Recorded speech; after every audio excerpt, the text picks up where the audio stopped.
এ পর্যায়ে আমরা দেখব একটা সরলরেখার লম্ব রেখার সমীকরণ। অর্থাৎ আমাদের একটা ব্যাপার জানা আছে, আমরা যদি একটা সরলরেখাকে সাপোজ এটা ধরে নিই যে a1x plus b1y plus c1 equal to 0। Suppose এটা একটা সরলরেখা। এখন এই সরলরেখার ঢালকে যদি আমি m1 কনসিডার করি, সাপোজ এটার ঢাল আমি বলছি m1, তাহলে যখন একটা সরলরেখাকে এই আকারে দেওয়া থাকে তখন তার ঢাল সরাসরি আমি কিভাবে বলতে পারি যে m1 equal to minus x এর সহগ কত, সেটা হচ্ছে আমাদের a1 ডিভাইডেড বাই y এর সহগ কত, y এর সহগ b1। তো এইটা হচ্ছে আমাদের এই সরলরেখার ঢাল, অর্থাৎ আমি এটাকে 1 নং সরলরেখা কনসিডার করতেছি। এখন প্রশ্ন হচ্ছে যে আমাদের এই সরলরেখার, এখন যদি বলা থাকে যে আমাদের এই 1 নং সরলরেখার লম্ব রেখাটা কিরকম হবে, লম্ব রেখাটার চেহারা কেমন। আমাদের মনে হয় একটা ব্যাপার সবার জানা আছে প্রিভিয়াস লেকচার থেকে, যে দুইটা সরলরেখা যদি পরস্পর লম্ব হয় তাহলে অবশ্যই তাদের ঢাল দেওয়ার গুণফল অর্থাৎ m1 ইন্টু m2 এই ভ্যালুটা আমাদের কত হওয়া লাগবে, এই ভ্যালুটা আমাদের হবে -1। অর্থাৎ m1 এবং m2 এই দুইটার গুণফল আমাদের কত হবে, দুইটার গুণফল হবে -1। এই ব্যাপারটা যেহেতু আমাদের জানা আছে, তাহলে আমরা এখান থেকে আসলে কি করতে পারি, আমরা জাস্ট একটা জিনিস চিন্তা করি যে সাপোজ আমি m1 এবং m2 এর ভিতরে কোন একটা ভ্যালুকে যদি আমি এই পাশে রাখতে চাই, কথার কথা আমি m1 কে এই পাশে রাখলাম, তাহলে এটা ইকুয়াল টু কত হবে, -1 ডিভাইডেড বাই m2। অবভিয়াসলি এটা হবে কারণ m1 এর ভ্যালু। তাহলে এখন কি আমি এটা বলতে পারি না যে দুইটা সরলরেখা, যেহেতু দুইটা সরলরেখা পরস্পর যদি লম্ব হয় তাহলে প্রথম সরলরেখার ঢাল যদি m1 হয়, দ্বিতীয় সরলরেখার ঢাল হবে 1 ডিভাইডেড বাই m2। অর্থাৎ সোজা কথা একটা ঢাল আরেকটা ঢালের গুণাত্মক বিপরীত এবং চিহ্ন কি হবে, চিহ্ন হবে নেগেটিভ। তো কথার কথা আমি একটু উদাহরণ হিসেবে ধরতেছি, আমি যদি মনে করি যে কোন একটা সরলরেখার, সাপোজ কোন একটা সরলরেখার ঢাল 2, কথার কথা এটা আমি একটু উদাহরণ হিসেবে নিচ্ছি। এখন 2 এর সাথে আমি যদি তোমাদের প্রশ্ন করি যে 2 এর সাথে এখানে কত গুণ করলে এই গুণফলটা -1 হবে, অবশ্যই এই প্রশ্ন সবার অ্যান্সার দেওয়া উচিত যে 2 এর সাথে ভাই -1/2 যদি গুণ করি তাহলে কি হবে, এই যে 2 আর 2 ক্যান্সেল হবে, তাহলে এই যে -1 থাকবে। কথায় ঠিক আছে। এখন যদি আমি দেখি যে একটা সরলরেখার ঢাল সাপোজ 5, তাহলে এই 5 এর সাথে কত গুণ করলে আমার -1 হবে, প্রশ্ন অ্যান্সার হচ্ছে 5 এর সাথে -1 ডিভাইডেড বাই 5 গুণ করতে হবে, তাহলে আমি কি পাবো, -1 পাবো। আবার আমি উদাহরণ হিসেবে যদি নিই যে একটা সরলরেখার ঢাল সাপোজ 3 ডিভাইডেড বাই 2, এখন এই 3 ডিভাইডেড বাই 2 এর সাথে এখানে কত গুণ করলে আমার গুণফল -1 হবে, অবশ্যই 3 ডিভাইডেড বাই 2 এর সাথে যদি আমি -2 ডিভাইডেড বাই 3 গুণ করি তাহলে কি হবে, যে 2 2 ক্যান্সেল আউট হবে এবং 3 3 ক্যান্সেল আউট হলে আমাদের এই যে -1 থাকবে। তাহলে সোজা কথা, যেটা সোজা কথা হচ্ছে একটা সরলরেখার ঢাল যা হবে ওই সরলরেখার লম্ব রেখার ঢাল হবে ঠিক তার গুণাত্মক বিপরীত এবং চিহ্নও হবে নেগেটিভ। যেমন একটা ঢাল যদি 3 হয় তাহলে অপরটা ঢাল হবে 1/3 তো হবে এবং ওইটা কি হবে, -1/3। তবেই এই দুইটা ঢালের গুণফল হবে -1, আর -1 হওয়ার অর্থ কি, এই দুইটা ঢাল পরস্পর, মানে এই দুইটা সরলরেখা পরস্পর লম্ব। তো এখন আমি আসলে আমার আসল কথায় আসি, যেমন আমি এখানে এই সরলরেখা, যেটা 1 নং সরলরেখার ঢাল কত পাইছি, -a1/b1।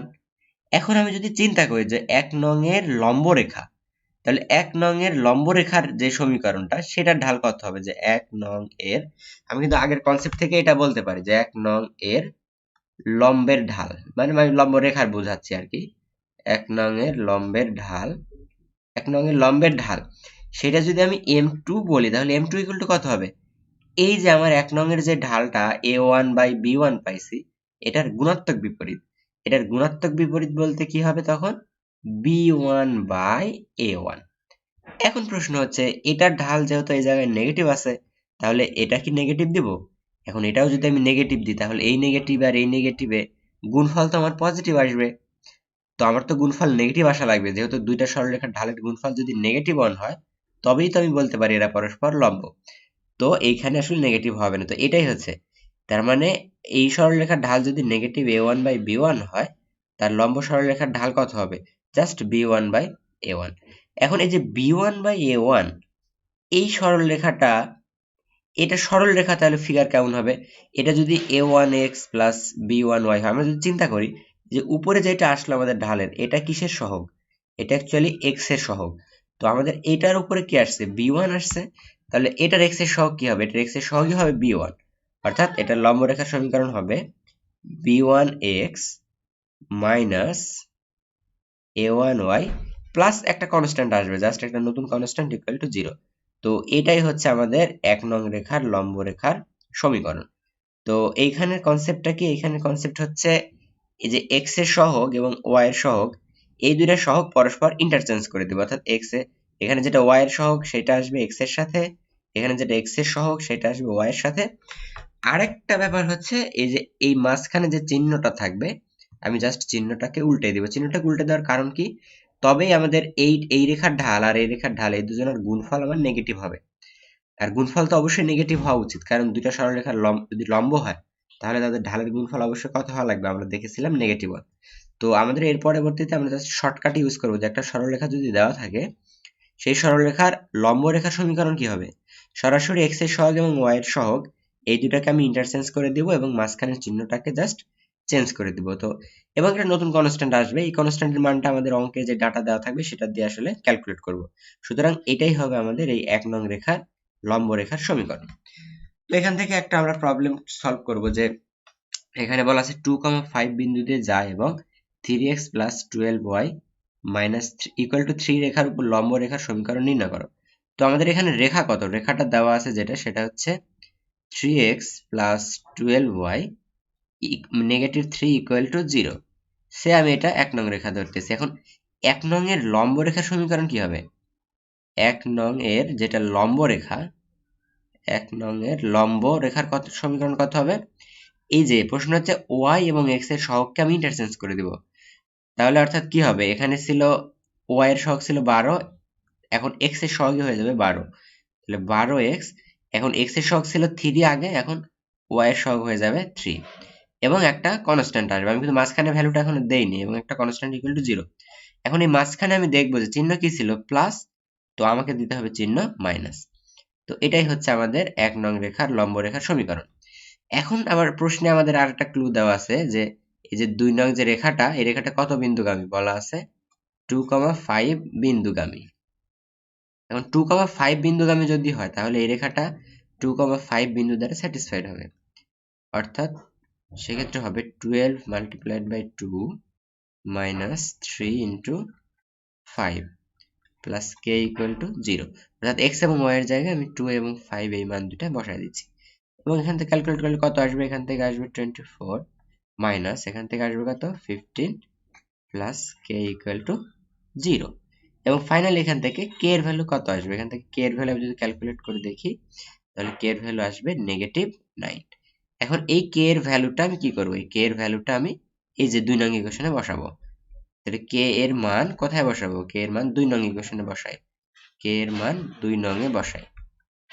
কে এর মান 2 নং এ বসাইলে আমি আসলে অ্যানসারটা হয়ে যাবে। তাহলে 2 নং ইকুয়েশনটা কত ছিল আমার? 12x minus 3y। আর এই যে কে এর ভ্যালু কত পাইছি? নেগেটিভ 9, তো আমি কে এর জায়গায় বসাচ্ছি নেগেটিভ 9 ইকুয়াল টু 0। এটাই হচ্ছে আমাদের যে গিভেন রেখা দেওয়া আছে সেই রেখার উপর লম্ব এবং সেটা কত বিন্দুগামী? যে 2,5 বিন্দুগামী।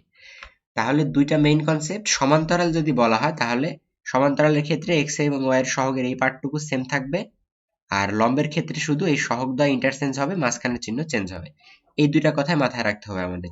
সমান্তরালের ক্ষেত্রে কি হবে? আমি আবারও বলছি, সমান্তরালের ক্ষেত্রে এবং x এবং y এর সহগ এইটুকু একদম হুবহু সেম থাকবে, কোনো কিচ্ছু পরিবর্তন করা যাবে না, কারণ পরিবর্তন করলে ঢাল পরিবর্তন হয়ে যাবে। আর লম্বের ক্ষেত্রে কি করব আমরা? লম্ব যদি বলা থাকে তাহলে x এবং y এর সহগ দ্বয় ইন্টারচেঞ্জ করে দিব এবং মাঝখানে চিহ্নটাও চেঞ্জ করে দিব। অর্থাৎ মাঝখানে চিহ্ন প্লাস থাকলে মাইনাস, মাইনাস থাকলে প্লাস।